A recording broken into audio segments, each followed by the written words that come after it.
2 Korintus 5 ayat 11 sampai 21. Pelayanan untuk pendamaian. Kami tahu apa artinya takut akan Tuhan. Karena itu, kami berusaha meyakinkan orang. Bagi Allah, hati kami nyata dengan terang, dan aku harap hati kami nyata juga demikian bagi pertimbangan kamu. Dengan ini kami tidak berusaha memuji-muji diri kami sekali lagi kepada kamu, tetapi kami mau memberi kesempatan kepada kamu untuk memegahkan kami, supaya kamu dapat menghadapi orang-orang yang bermegah karena hal-hal lahiriah dan bukan batiniah. Sebab jika kami tidak menguasai diri, hal itu adalah dalam pelayanan Allah. Jika kami menguasai diri, hal itu adalah untuk kepentingan kamu.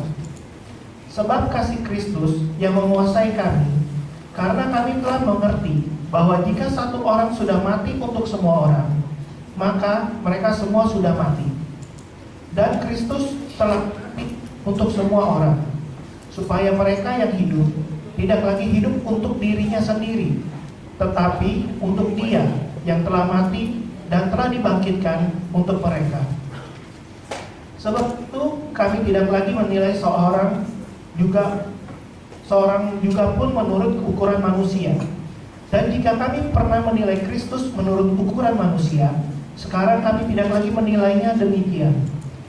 Jadi, siapa yang ada di dalam Kristus, ia adalah ciptaan baru. Yang lama sudah berlalu, sesungguhnya yang baru sudah datang. Dan semuanya ini dari Allah, yang dengan perantaraan Kristus telah mendamaikan kita dengan dirinya, dan yang telah mempercayakan pelayanan pendamaian itu kepada kami. Sebab Allah mendamaikan dunia dengan dirinya oleh Kristus dengan tidak memperhitungkan pelanggaran mereka. Dia telah mempercayakan berita perdamaian itu kepada kami. Jadi kami ini adalah utusan-utusan Kristus. Seakan-akan Allah menasihati kamu dengan perantaraan kami. Dalam nama Kristus kami meminta kepadamu, berilah dirimu didamaikan dengan Allah. Dia yang tidak mengenal dosa telah dibuatnya menjadi dosa karena kita, supaya dalam Dia kita dibenarkan oleh Allah. Amin. Amin. Mari kita baca sama-sama semua jemaat Tuhan ayat yang ke-17. Ini menjadi ayat emas kita sepanjang minggu ini. Ayat ke-17 bersama-sama. 1, 2, 3.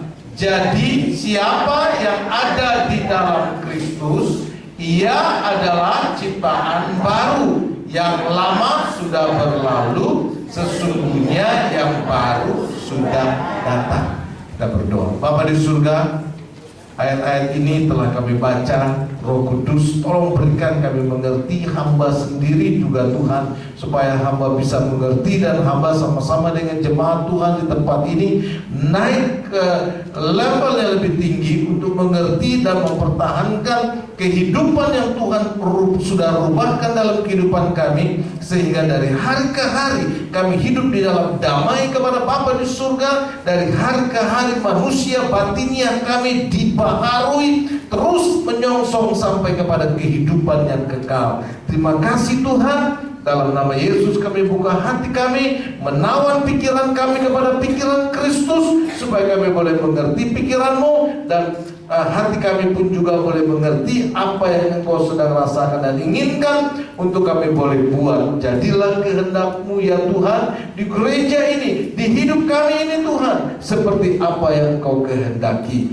Dalam nama Yesus kami berdoa dan mengucap syukur sama-sama, katakan amin. Bapak Ibu kekasih Tuhan, ada sebuah cerita nyata bahwa pada tahun 1940-an begitu ya, ada seorang yang bernama Stuart Hempel, orang Texas. Nah, kalau orang Texas biasanya terkenal dengan orang Texas cowboy, ya kan? Cowboy, orang Texas. Nah, Stuart Hempel ini cowboy, sifatnya kasar sekali, sering berkelahi, dan yang namanya penjara itu udah sering keluar masuk penjara gitu ya. Ntar ngerampok, ntar mukul orang, ntar mabuk begitu, ya. Masih suka mabuk? Ada yang masih suka mabuk? Halo? Ada? Ada mabuk cinta ya. Nah, jadi si Stuart ini akhirnya pada satu saat Billy Graham mengunjungi penjara, ketemu si Stuart Hambell ini, ya. Lalu diinjililah si Stuart Hambell oleh Billy Graham. Ringkas cerita, Stuart Hambell bertobat, kehidupannya berubah, dan akhirnya dia mengarang sebuah lagu. Lagunya pasti Bapak Ibu kenal. Lagunya demikian: tak tersembunyi kuasa Allah, kalaulah ditolong saya juga. Kenapa dia bilang begitu? Karena dilihat Billy Graham hidupnya begitu baik dan begitu ada sinar wajah kemuliaan di muka Billy Graham. Dan dia merindukan punya wajah yang berseri, dia merindukan punya hati yang seperti Billy Graham. Dia bilang, kalau Tuhan bisa mengubah Billy Graham, kalau Tuhan bisa memberikan damai sejahtera kepada Billy Graham, kenapa aku tidak? Lalu dia pengen hatiku juga persis seperti Billy Graham. Dia bilang, kalau lain orang ditolong, maka aku percaya kalau memang benar itu Tuhan, kalau memang benar Yesus Tuhan, maka aku pun juga bisa ditolong, ya. Kalau lain ditolong, saya juga. Tangannya terbuka. Ini jawab Billy Graham. Tangannya terbuka, menunggulah, tak tersembunyi. Apa? Kuasa Allah. Sejak itu Stuart Hambell bertobat dan dia keluar dari penjara. Lalu dia mulai menginjil dengan lagu tak tersembunyi. It is no secret for God can do. Amen. Dia bilang dari penjara ke penjara dia menginjil. Dia bilang, kamu dulu orang jahat, mau berubah hidupmu, mau menjadi baik hidupmu, tangan Tuhan masih terbuka untuk engkau. Masa depanmu masih ada bagi engkau. Jangan patah harapan. Terima Yesus. Tangan Tuhan masih terbuka untuk engkau. Dan dia menjadi seorang penginjil yang luar biasa di saat itu, Bapak Ibu. Pernah dengar cerita karakter yang namanya Rasul Paulus? Halo? Masih bisa ikuti saya? Masih nggak ngantuk ya? Oke, lapar? Ya juga. Nah, jadi Rasul Paulus, dia punya pandangan, aku adalah umat Tuhan dan aku ingin membela Tuhan. Barang siapa yang melawan kepada Tuhanku akan aku tumpas. Sampai dia bilang Yesus pun juga adalah nabi palsu dan dia akan tumpas. Tetapi waktu Paulus berjumpa dengan Yesus, lalu Paulus berkata, Paulus tidak berkata Tuhan berkati aku, tetapi Paulus berkata, siapakah engkau ini? Dia mau kenal. Bapak Ibu kekasih Tuhan, engkau datang ke gereja, ke tempat ini, apakah engkau cari berkat? Cari mujizat? Nomor 2, nomor 3, tapi nomor 1, engkau harus cari Tuhan. Amin. Engkau harus cari sumbernya, yaitu Tuhan yang dapat mengubah kehidupanmu. Tuhan ingin sebelum dia memberkati engkau, Tuhan ingin engkau dirubah menjadi ciptaan yang baru untuk siap. Amin. Sama seperti engkau menanam benih, maka tanah itu harus engkau gemburkan. Tanah itu engkau harus rubah menjadi dari tanah yang keras menjadi tanah yang gembur, menjadi tanah yang berbatu-batu, dari tanah yang berbatu-batu menjadi tanah yang bersih dari batu-batuan, supaya benih itu yang jatuh di tanah itu akan tumbuh berbuah lebat. Amin. Amin. Nah, di dalam nats kita malam hari ini dari 2 Korintus 5 ayat 11 sampai dengan 21 tertulis dalam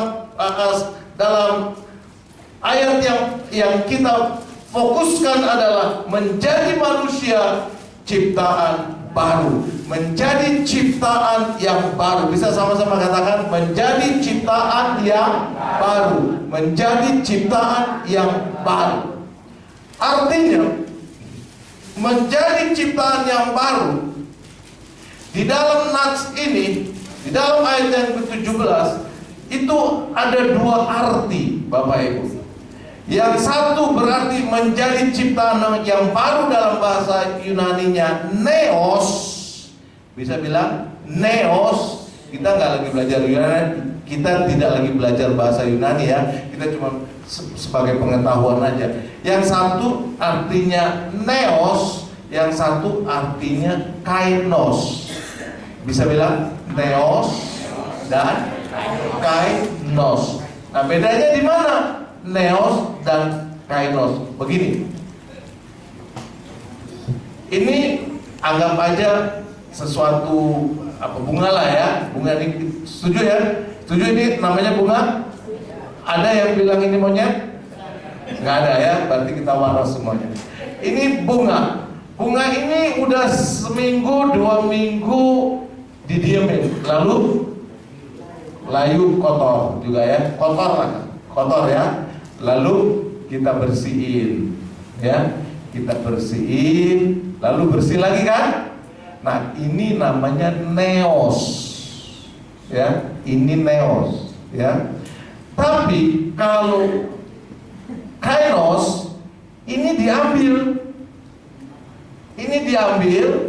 diganti sama yang baru. Bisa bedakan? Kalau neos dibersihin doang, ya kan? Jadi kelihatannya baru, padahal kembangnya kembang lama, ya kan? Tapi kalau kainos, ini kembangnya dicabut, diambil, diganti sama yang baru. Nah, di dalam Alkitab yang saudara baca, ciptaan yang baru itu kainos. Kainos. Jadi bukan dibersihin aja, bukan. Tapi diganti sama sekali jadi baru.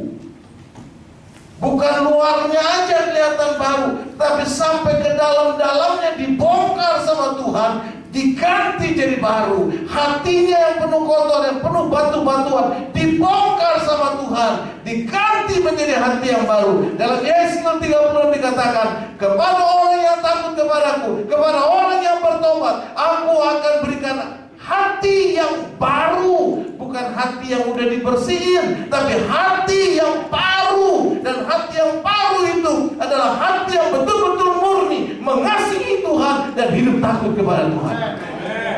Amin.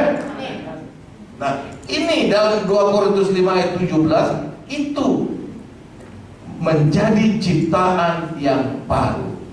Bisa jelas? Sampai sini jelas? Nah, sekarang bagaimana caranya itu bisa terjadi? Bagaimana caranya itu bisa terjadi bahwa sesuatu yang lama ini dibongkar sama Tuhan, diganti sama sekali baru? Ya. Satu waktu buka rahasia nih ya, kita buka rahasia di Pak Markus. Pendeta hamba Tuhan kebanyakan barangnya merek Casio. Tahu ya? Casio itu kasih orang. Ya. Nah, teman saya ini ya cukup kaya orangnya, ya kan? Dan suaminya orang Australia. Nah, kalau orang Australia udah kaya gitu, ya kan? Semua barangnya barang bagus-bagus semua. Apa mau sepatunya sama saya, nomornya bukan mereknya, nomornya sama. Lalu kata Pak Edi, mau nggak sepatu? Mau, tapi bekas. Nggak apa-apa bekas, asal bisa dipakai. Oke, saya lihat sepatunya bermerek ya, Florsheim. Di Jakarta jarang sepatu Florsheim. Kasih, udah 2 tahun nggak rusak-rusak. Bener, 2 tahun nggak rusak. Padahal saya hampir tiap ke gereja pakai sepatu itu terus. Seminggu 3 kali saya pakai sepatu, nggak rusak-rusak 2 tahun. Apa mau satu waktu rusak juga, namanya barang dipakai, ya kan? Kulitnya masih bagus, ya rusak bawahnya. Udah, saya pergi ke tukang sol, ya. Tukang sol di pinggir jalan, udah ganti cuma 100.000, ganti kulit, ganti bawahnya semua, jadi baru lagi. Nah itu namanya neos, ya kan? Namanya neos gitu, ya kan? Ketemu lagi, Pak ini gimana sepatunya? Oh masih dipakai. Ini saya ada lagi baru loh, saya belum pernah pakai nih, baru dikasih lagi sepatunya yang baru, yang belum pernah dipakai sama dia, ya kan? Mereknya juga Florsheim lagi, wah hebat. Nah dikasih yang baru, itu namanya kainos. Bisa jelas ya? Artinya neos sama kainos. Jadi waktu Tuhan merombak kehidupanmu, bukan satu-satu, bukan asal bersih kelihatannya, tetapi sampai ke jeroannya, istilahnya orang Jakarta bilang, sampai hatinya ini dirombak sama Tuhan. Amin. Tujuannya apa? Tujuannya adalah di dalam ayat yang ke 1, 2 Korintus 5 ayat yang ke 1, 2 Korintus 5 ayat yang ke 1. Perhatikan ayat ini, 2 Korintus 5 ayat 1. Mari silakan. 2 Korintus 5 ayat 1. Karena kami tahu bahwa jika kemah tempat kediaman kita di bumi ini dibongkar. Jikalau kemahmu dibongkar sama Tuhan, artinya kita, halo? Ada yang bisa tahu? Kalau kemah kita dibongkar sama Tuhan, artinya kita meninggal, ya. Oke. Terus Allah telah menyediakan suatu tempat kediaman di sorga bagi kita. Bagi siapa? Di mana? Di sorga, bukan di tanah kusir ya, bukan di Tegalalur, itu dikubur di situ. Tapi rumah sebenarnya kita ada di surga.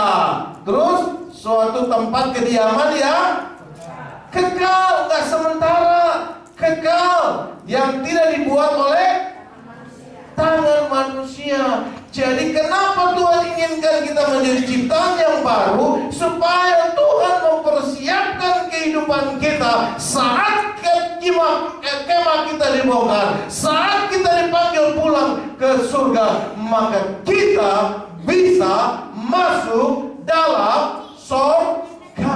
Katakan masuk surga. Siapa yang masuk surga? Kapan? Nanti malam yuk.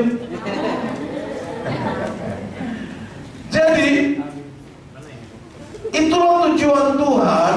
Kenapa kita harus menjadi manusia yang baru? Karena dulunya waktu belum kenal sama Tuhan, kita adalah orang yang berdosa seperti ulat tadi. Sebelum jadi kupu-kupu, ulat itu menjijikan dan banyak orang tidak suka. Ya, Tuhan pun tidak suka melihat orang yang berdosa, kotor di hadapan Tuhan.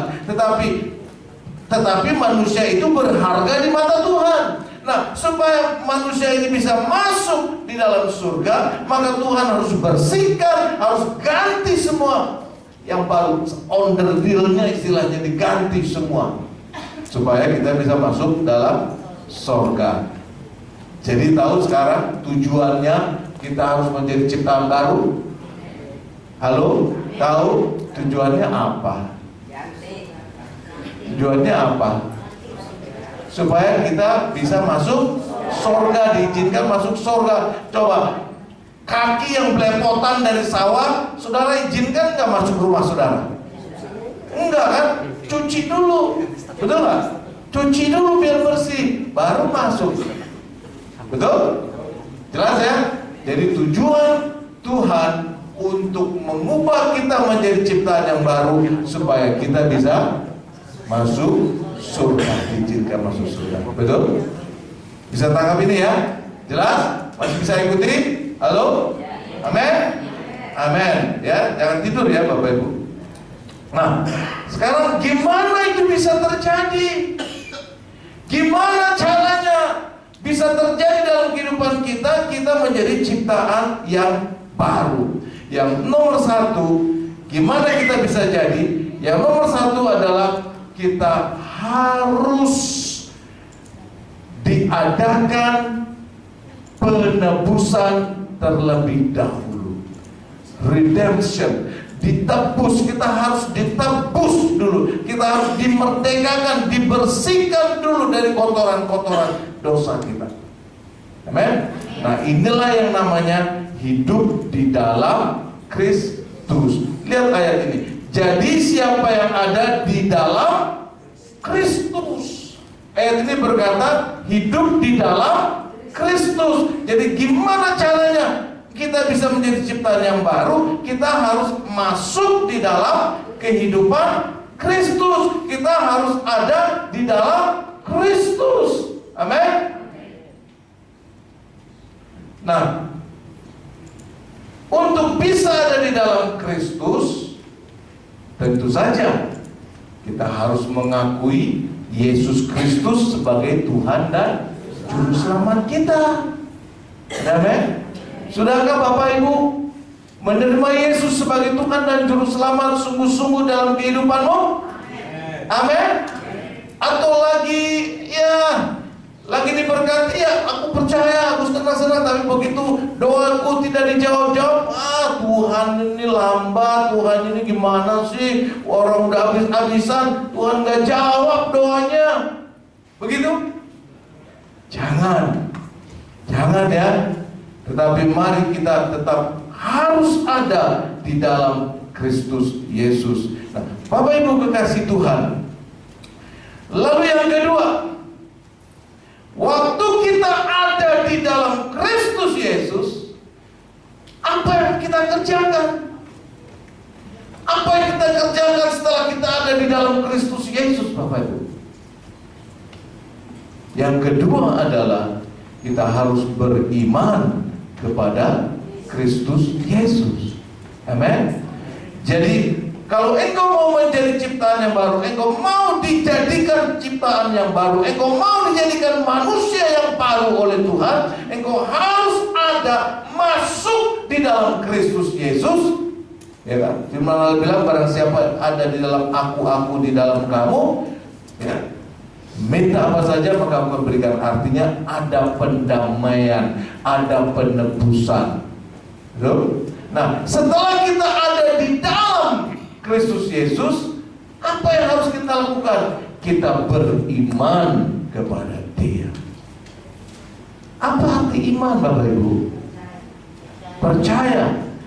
Percaya yang belum kita lihat, kita percaya bahwa itu Tuhan janjikan akan jadi di dalam kehidupan kita. Dasar untuk kita percaya segala sesuatu yang belum kita lihat, dan bukti daripada apa yang belum kita terima, bahwa satu saat kita akan terima. Amin. Tadi sebelumnya kita baca, apa tujuan manusia diciptakan menjadi ciptaan yang baru? Tujuannya apa? Masuk surga. Percaya nggak ada surga? Yang benar nih, percaya nggak ada surga? Betul. Nah, itu iman. Udah pernah lihat surga? Udah lihat pernah surga? Belum kan? Tapi percaya ada surga kan? Yes, itu iman. Jadi waktu kita ada dalam Kristus, Kristus bilang, nanti saatnya kalau nanti saatnya kalau engkau umurnya udah cukup untuk aku bawa pulang, aku jemput kemahmu dibongkar, aku bawa engkau ke surga. Padahal kita nggak tahu tuh ada surga, ya kan? Tetapi kita percaya, kita beriman bahwa surga itu ada. Amin. Jadi yang pertama, bagaimana manusia kita menjadi manusia yang baru, ciptaan yang baru, kita harus ada di dalam Kristus Yesus, dan kemudian kita bukan bengang-bengong di dalam Kristus Yesus, tapi kita beriman. Nah, bukti iman itu apa? Apa buktinya engkau beriman? Halo? Ya percaya, apa buktinya percaya? Walaupun nggak lihat tapi percaya. Apa yang dipercayain? Bingung. Apa bukti Bapak Ibu percaya kepada Tuhan? Udah pernah berjumpa sama Yesus nggak? Udah, kapan? Kapan ketemu sama Yesus? Halo? Hari Minggu kemarin? Orang hari Minggu Tuhan Yesus pergi ke pasar baru.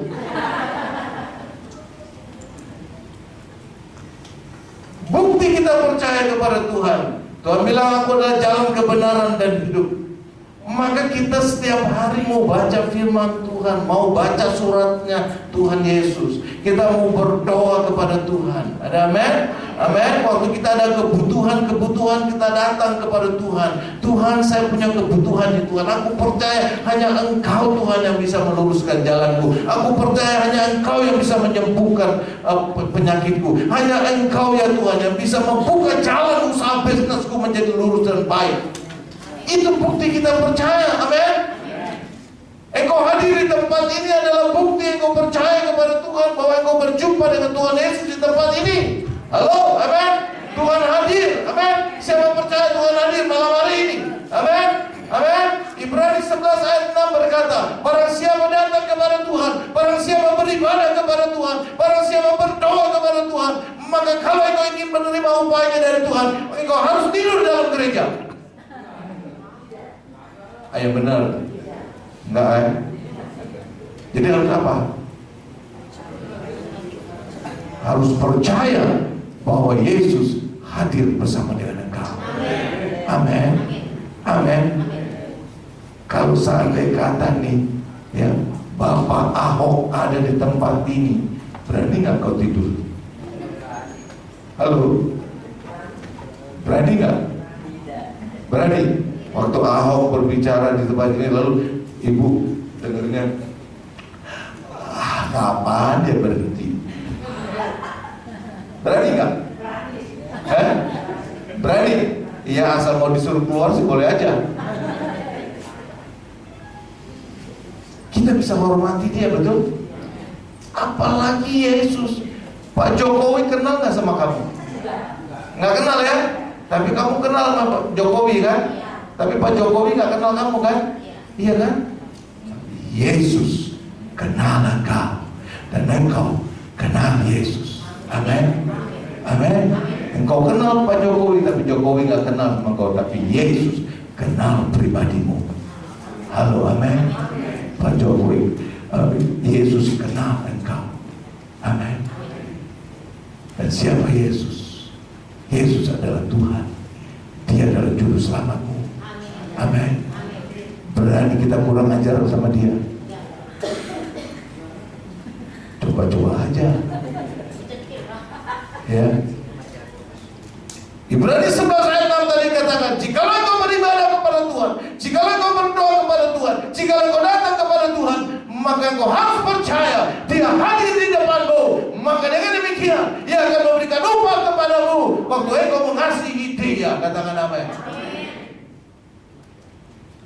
Bapak Ibu kekasih Tuhan, jadi saya kembali ulang, apa tujuan Tuhan membuat engkau menjadi ciptaan yang baru? Halo, nggak semua nih, berarti semua nggak nyimak nih. Supaya apa? Supaya masuk surga. Anda mau masuk surga? Bagaimana Tuhan bisa merubah engkau menjadi ciptaan yang baru? Yang pertama, engkau harus berada di dalam Kristus. Yang kedua, beriman kepada Tuhan. Yang ketiga adalah engkau harus memberi dirimu, engkau harus memberi dirimu dipimpin oleh Roh Kudus. Galatia 5 ayat 25.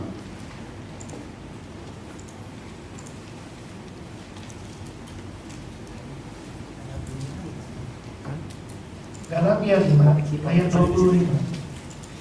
Jikalau kita hidup oleh Roh, baiklah hidup kita juga dipimpin oleh Roh. Amin. Kalau kita mau hidup di dalam Roh, di dalam Kristus Yesus, maka biarlah hidupmu, beri dirimu dipimpin oleh Roh Kudus. Apa artinya beri kamu dipimpin oleh Roh Kudus? Apa artinya? Berilah dirimu dipimpin oleh Roh Kudus. Artinya nurut. Betul nggak? Setuju? Artinya kita nurut sama Tuhan. Ada penundukan diri terhadap Tuhan. Nah, bukti penundukan diri, kita bilang, oh Tuhan, aku takut dengan Tuhan, aku mau nurut sama Tuhan, aku tunduk sama Tuhan, tapi sama gembala nanduk. Halo? Apakah itu seperti itu? Enggak. Bukti engkau nurut dan nunduk sama Tuhan, buktiin dulu sama yang kelihatan. Amin. Sama papa mamamu engkau nurut? Iya, kalau dia baik sih ya gue nurut juga. Kalau nggak baik ya gue nggak nurut gitu. Nggak boleh ya. Halo, siapa masih punya papa mama? Ya. Tunduk sama orang tuamu. Uhau sama orang tuamu. Ya, itu bahasa Jawanya gue uhau. Ya, sama orang tua. Ya. Karena firman Tuhan bilang, kalau engkau nurut sama orang tua, panjang umur, murah rezeki lo. Ya, jadi jangan kurang ajar sama orang tua ya. Ya, nunduk. Yang kedua, tunduk kepada pimpinan, tunduk kepada gembalamu. Gembalamu itu setiap pagi-pagi jam 4 udah bangun, setengah 5 udah bangun. Ngapain dia? Minum kopi? Enggak, dia berdoa, dia minta penundungan kemurahan Tuhan di atas domba-dombanya. Dia berdoa buat domba-domba, buat jemaat, supaya awan kemuliaan menudungi jemaat-jemaat, supaya jemaat waktu bekerja Tuhan berkati mereka, lindungi mereka seperti itu. Saudara di gereja nanduk dia, cengli nggak? Oh cengli. Ya, saya mau ajarkan buat jemaat, belajar tunduk diri kepada pemimpin, belajar tunduk diri kepada orang tua, belajar tunduk diri kepada gurumu waktu kau di sekolah. Amin. Nah, tadi udah berapa tuh? Bagaimana caranya kita diubah menjadi ciptaan yang baru? Yang pertama, kita harus ada di dalam Kristus. Yang kedua, halo, yang kedua apa? Beriman kepada Kristus Yesus. Yang ketiga apa? Halo, yang ketiga apa tadi? Ya, baru 2 menit 3 menit udah lupa nih. Yang ketiga apa? Memberi dirimu dipimpin oleh Roh Kudus. Memberi dirimu dipimpin oleh Roh Kudus. Tadi saya ulangi kembali, waktu engkau ada di dalam Kristus Yesus, itu juga berarti bahwa engkau harus berdamai dengan Kristus Yesus. Amen. Mempunyai arti berdamai, ya kan? Engkau harus berdamai. Nah, kalau engkau berdamai dengan Tuhan Yesus, Yesus berdamai dengan kita, maka kita pun juga harus berdamai dengan sesama manusia. Nah, oke. Selanjutnya kita akan berjalan terus. Nah, waktu kita diubah menjadi ciptaan yang baru, ya, maka status kita berubah. Status kita berubah. Kalau dulu barangkali jadi anak kolong, sekarang jadi anak Tuhan. Betul? Ya kan? Jadi status kita sekarang jadi anak Tuhan. Siapa yang merasa bahwa sekarang engkau adalah anak Tuhan? Amin. Nggak semua tuh. Saudara merasa anak Tuhan? Amin. Ya. dirubah statusnya menjadi anak Tuhan. Karena saudara jadi anak Tuhan, maka Tuhan bilang, apa saja yang kamu minta, aku akan berikan bagimu. Nah, lalu kita akan melihat apa ciri-ciri manusia baru. Apa ciri-cirinya bahwa kita ini manusia ciptaan baru? Apa ciri-cirinya kalau kita ini sudah menjadi manusia yang baru? Nah, kembali kita coba lihat di dalam nats Alkitab yang kita baca. Yang pertama adalah kita belajar rendah hati. Kita belajar rendah hati. Di mana rendah hatinya? Coba lihat. Dulu Paulus melihat Yesus adalah nabi palsu. Paulus melihat Yesus itu adalah orang sesat. Tapi begitu Paulus berubah menjadi manusia yang baru, Paulus melihat Yesus adalah Tuhan dan Juru Selamat. Jadi dia tidak melihat dengan kedagingan kita, tapi dia melihat dengan manusia batinnya. Demikian juga kita. Dulu kita lihat Ibu Simon, Ibu Simon bisa apa dia? Jelas? Tapi begitu kita bertobat dan lihat Ibu Simon adalah sebagai pewaris kerajaan surga. Artinya kita sama-sama punya saling menghormati. Betul? Oke. Suami istri, lu mau bisa apa lu? Belajar sama mama gua, bisa bikin kue, bisa bikin lapis legit dan sebagainya, masakannya enak, sayur asemnya enak, sayur lodehnya enak. Lu mau bisa apa? Gado-gado doang. Berarti dia menilai istrinya dari kemanusiawiannya, kedagingan. Betul? Tetapi setelah menjadi manusia ciptaan baru, dia melihat istrinya sebagai pewaris kerajaan surga, sebagai orang yang masuk ke dalam surga juga. Amin. Jadi istilahnya bisa menghormati, bisa menghargai orang. Amin. Tidak sombong, rendah hati. Itu ciri-ciri orang yang menjadi ciptaannya baru. Amin. Yang kedua adalah tadi kita jadi manusia ciptaan baru, kita harus ada di dalam Kristus. Artinya kita berdamai dengan Tuhan, karena Tuhan sudah mendamaikan kita dengan Bapa di surga. Lihat ayatnya adalah di dalam ayatnya yang ke-19. Perhatikan ayat yang ke-19. Mari Pak Hendy, ayat yang ke-19. 2 Korintus 5 ayat 19. Sebab Allah mendamaikan dunia dengan dirinya oleh Kristus dengan tidak memperhitungkan pelanggaran mereka. Ia telah mempercayakan berita perdamaian itu kepada kami. Amin. Jadi ayat ini berkata, Tuhan sudah mendamaikan engkau dengan Bapa di surga. Yesus sudah mendamaikan engkau dengan Bapa di surga. Ya kan? Artinya berdamai. Kalau dulu gimana? Enggak damai, musuh, ya kan ya? Tapi begitu engkau menjadi ciptaan baru, engkau diperdamaikan. Nah, kalau Tuhan aja mau berdamai sama kita, bisa nggak sih kita berdamai sama sesama manusia? Ntar dulu kalau utangnya udah dibayar baru berdamai. Kalau dia baik sama saya, baru saya damai. Dia dulu dong minta maaf sama aku, baru aku damai sama dia. Begitu? Tidak ya.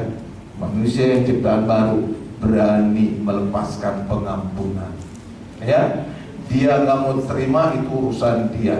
Tapi dari hatiku tidak ada lagi dendam, tidak ada lagi iri hati, tidak ada lagi sakit hati. Aku lepaskan pengampunan, aku mengasihi dia, dan aku mau berdamai. Soal dia nggak mau berdamai dengan kita, urusan dia. Tapi hati kita tetap harus punya saling berdamai. Amin. Amin. Suami istri pun juga demikian. Ya, belajar berdamai dengan istri kita, dengan suami kita. Jangan bapak-bapak pagi ini nggak dibikinin kopi, tar dulu gua pulang besok pagi deh, gua ngambek. Habis bayangin nggak dibikinin kopi gitu ya, susah damainya. Ya, lepaskan pelan-pelan, tetap mengasihi, berdamai. Amin. Bisa berdamai. Kalau engkau tidak bisa berdamai, Tuhan pun juga nggak berdamai juga dengan saudara. Halo, amin. Bisa katakan amin? Jadi yang kedua adalah kita harus bisa berdamai. Itu ciri-ciri orang yang manusianya sudah dirubah. Amin.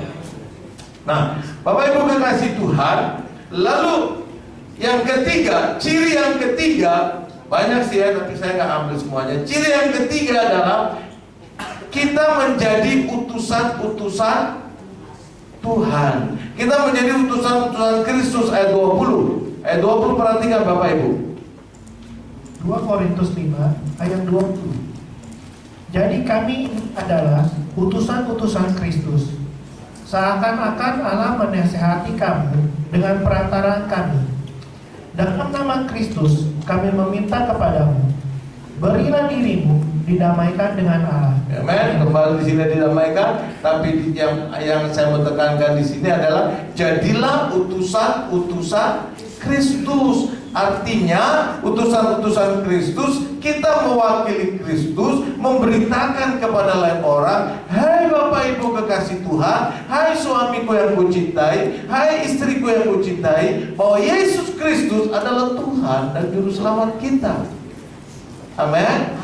Kita bersaksi kepada lain orang. Amin. Amin. Kita lihat nih bangku-bangku yang kosong, masa bodoh itu mau urusan Pak Markus dan Ibu Agustina dan majelis ini, itu urusan dia lah. Pokoknya datang, kasih kolektor, duduk kasih kolektor, puji-pujian, makan, pulang, bye, dadah. Enggak begitu. Amin.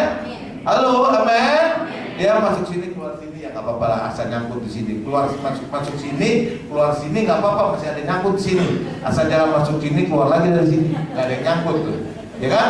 Ya. Jadi Bapak Ibu kekasih Tuhan, ciri daripada manusia yang telah diubah menjadi ciptaan yang baru, yang pertama adalah kita merendah hati, yang kedua kita berdamai dengan lain orang, yang ketiga adalah kita mau bersaksi kepada orang lain. Amin. Saksi, bersaksi, bawa jiwa. Saya mau ajarin saudara, kalau saudara mau bawa jiwa, ya, jangan main tubruk dulu, ya. Saudara incer, oh si Elizabeth aku mau, doain, terlebih dulu doain, Tuhan aku mengasihi Elizabeth, dia cantik Tuhan, aku jatuh cinta sama dia Tuhan. Enggak begitu. Tuhan, kalau engkau selamatkan aku, selamatkan juga Elizabeth. Tuhan, saya mau bersaksi buat dia, beri aku Tuhan hikmat supaya aku punya wibawa untuk bersaksi buat dia. Gerakkan hati dia ya Tuhan, beri hati dia seperti hatimu Tuhan. Aku mau bersaksi buat dia. Terus doakan, terus doakan. Nanti Tuhan kasih tanda-tanda buat engkau, kapan engkau bisa bersaksi buat dia. Amin. Amin. Dan saya harap Bapak Ibu, mari jangan lewatkan hari lepas hari ini tanpa engkau punya kerinduan untuk bersaksi kepada lain orang. Kesaksianmu bisa melalui kehidupan, kesaksianmu bisa melalui percakapanmu, sopan santunmu, gaya hidupmu yang dilihat oleh orang. Amin. Ya. Jadi yang ketiga apa? Halo, yang ketiga apa? Yang ketiga apa? Bersaksi. Katakan sama-sama, bersaksi. Halo, 1, 2, 3, bersaksi. Amin. Itu ciri-cirinya. Jadi ciri-ciri yang pertama rendah hati, kedua berdamai, yang ketiga bersaksi. Nah sekarang yang terakhir.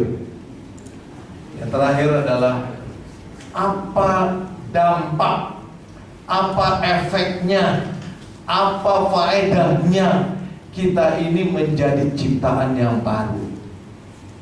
Pasti ada efeknya dong, ada dampaknya kan? Ya, Bapak Ibu kekasih Tuhan, dampaknya adalah bahwa perjalanan kehidupan kita ini ada damai sejahtera. Perjalanan kehidupan kita ini ada damai sejahtera. Mari kita buka dalam Galatia 6 ayat 16. Galatia 6 ayat 16. Galatia 6 ayat 16. Galatia 6 ayat 16. Galatia 6 ayat 16. Dan semua orang yang memberi dirinya dipimpin oleh patokan ini, turunlah kiranya damai sejahtera dan rahmat atas mereka. Bisa katakan amin? Dan atas Israel milik Allah. Amin. Mereka yang mau dipimpin oleh Allah, mereka yang mau dipimpin oleh Roh Kudus, maka turunlah damai sejahtera di dalam kehidupanmu. Ada amin? Sehingga kalau engkau ada damai sejahtera dalam hidupmu, engkau gak gampang marah, engkau gampang berpikir, semua kerjaan bisa diselesaikan dengan beres. Amin? Yang berikutnya adalah kalau engkau menjadi manusia ciptaan baru, maka hari lepas hari ada kekuatan Allah yang menyertai engkau. Ada kekuatan Allah yang menyertai engkau. Efesus 6 ayat 10. Efesus 6 ayat yang ke-10. Efesus 6 ayat 10. Perlengkapan rohani. Akhirnya, hendaklah kamu kuat di dalam Tuhan, di dalam kekuatan kuasa-Nya. Amin. Hendaklah engkau kuat, ada kekuatan dari Allah yang turun kepadamu. Sama seperti kisah para rasul 1 ayat 8. Waktu kuasa itu turun kepadamu, waktu Roh Kudus turun kepadamu, maka engkau diberi kuasa. Dan kuasa yang diberikan kepadamu adalah kuasa yang lebih besar dari segala kuasa yang ada di dunia ini. Amin. Amin. Sehingga perjalanan kehidupanmu dari kemenangan kepada kemenangan, dari kemuliaan kepada kemuliaan, karena Allah menyertai engkau. Amin. Itulah dampak dari manusia yang diperbaharui, manusia ciptaan baru. Yang pertama ada damai sejahtera dalam kehidupanmu, dan yang kedua ada kekuatan kuasa Allah yang menyertai. Ketiga, yang pasti yang ketiga adalah ada berkat yang melimpah di dalam kehidupanmu. Amin. Karena Tuhan bilang, barang siapa merenungkan firman Tuhan siang dan malam, kehidupannya akan dibawa kepada keberhasilan dan keberuntungan. Amin. Perjalananmu akan naik bukan turun. Berkat-berkat yang ada di atas kepalamu akan Tuhan cairkan bagimu sesuai dengan apa yang engkau inginkan. Ada amin? Jadi ada efeknya menjadi manusia yang baru. Dan yang pertama ada damai sejahtera dalam kehidupan kita, ada kuasa dalam kehidupan kita yang menyertai kita. Yang ketiga yang pasti adalah berkat. Amin. Nah, sekarang kalau berkat maunya sedikit apa banyak? Halo. Halo Bapak Ibu, malu-malu. Halo, banyak. Malu ya? Banyak apa sedikit? Gitu dong, banyak. Amin. Tapi memberi sedikit. Amin. Kalau mau berkatnya yang banyak, maka kita juga harus menabur yang banyak. Amin. Amin. Kalau satu jagung, satu butir jagung ditanam, jadi berapa jagung? Halo, jadi berapa jagung? Banyak dalam satu pohon, ya kan? Tapi dari satu jagung bisa nggak jadi 10 pohon jagung? Halo, bisa nggak? Nggak bisa ya? Betul ya? Ya, anak kecil juga tahu dari satu jagung tanam nggak bisa tuh jadi 10 jagung, jadi 20 pohon jagung. Jadi satu jagung, jagungnya jadi banyak sih, ya kan? Jadi kalau mau dapat 10 jagung, pohon jagung maksud saya, kalau mau dapat 10 pohon jagung, mau dapat 100 pohon jagung, berapa butir benih yang mau ditanam? Lalu kalau mau dapat 10 pohon jagung, berapa butir jagung yang ditanam? 10 juga. Amin. Amin. Jadi kalau mau berkat banyak, kasihnya banyak apa sedikit? Banyak. Maksud saya bukan uang ya. Uang ya boleh juga, tetapi hatimu, kehidupanmu, kasih yang banyak buat Tuhan. Amin. kehidupanmu, kasih, jangan pelit sama Tuhan. Amin. Ya, dalam Yesaya 54 ayat 2 katakan, kembangkanlah kemahmu, kembangkan patok-patokmu. Supaya apa? Supaya berkat Tuhan itu turunnya banyak. Ya kan? Kalau kamu mau berkatnya cuma segini, ya segini aja. Kasih Tuhan nih, saya mau segini, ya segini kan? Tempatnya cuma segini. Tapi kalau engkau mau berkatnya banyak, ya kamu harus buka yang banyak. Amin. Artinya menjadi manusia ciptaan yang baru itu jangan berhenti sehari, 2 hari, 3 hari. Selamanya engkau buka hatimu selebar-lebarnya untuk Tuhan masuk di dalam kehidupan. Dan itulah berkat-berkat yang luar biasa yang kau akan terima. Amin. Amin. Bapak Ibu kasih Tuhan. Amin. Mari kita bangkit berdiri bersama-sama.